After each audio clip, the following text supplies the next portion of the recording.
Saudações Cruz Maltina, salve rapaziada, dia de Vasco, cara, que saudade de poder ver o Vascão retornando a campo e falar assim, falar um pouco sobre o jogo, sobre os jogadores, mas antes uma coisa assim que se passa, é engraçado como tudo que envolve o Vasco deixa a gente mais feliz, a gente comprando uma caneca, comprando um chuveiro, principalmente quando a gente compra a camisa, e essa semana eu tava passando pelo centro aqui da cidade e, cara, eu comprei uma bandeirinha do Vasco.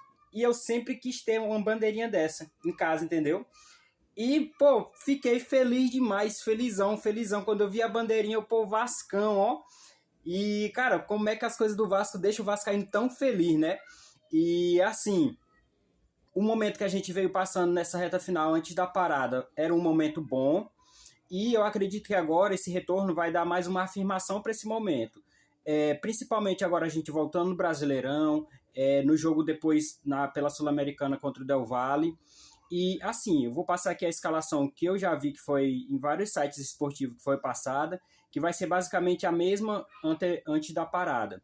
Que ali o goleiro Léo Jardim, aí na zaga Lucas Freitas e o João Vitor, lateral Lucas Piton, gaguejando, Lucas Piton e PH, e ali aquela trinca de meio de campo, o Moura, Tietê e Coutinho, e no ataque o Nuno, o Verratti e o Ryan. Pode haver alterações? Pode, mas, cara, de tantas turbulências que o Vasco tem passando, notícias boas. Depois de uma grande novela, o Léo Jardim renovou.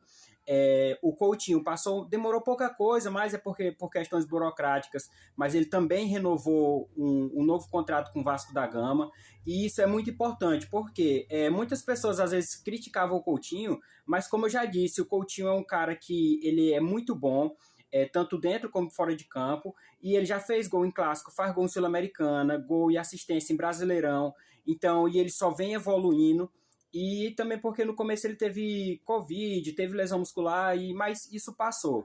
E agora notícias boas também com o retorno a campo do Estrela. A gente vai poder contar com o DVD, que é o David, que o David nos ajudou muito na fase que ele estava podendo ser titular, ou às vezes até quando ele não era titular, mas quando ele entrava, a gente podia contar bem com ele. A gente vai poder ter relacionado tanto para o jogo quanto do jogo contra o Botafogo. E no jogo contra o Del Valle, a gente vai poder contar com o Paulinho, com o Esforza. Desculpa um pouco estar gaguejando, mas, cara, eu tô muito feliz com o retorno dessa galera, com as renovações, porque o Vascaíno precisava de um pouco de paz e de notícias boas, e elas vieram. E agora eu espero que essas notícias boas se tornem resultado. Amanhã a gente vai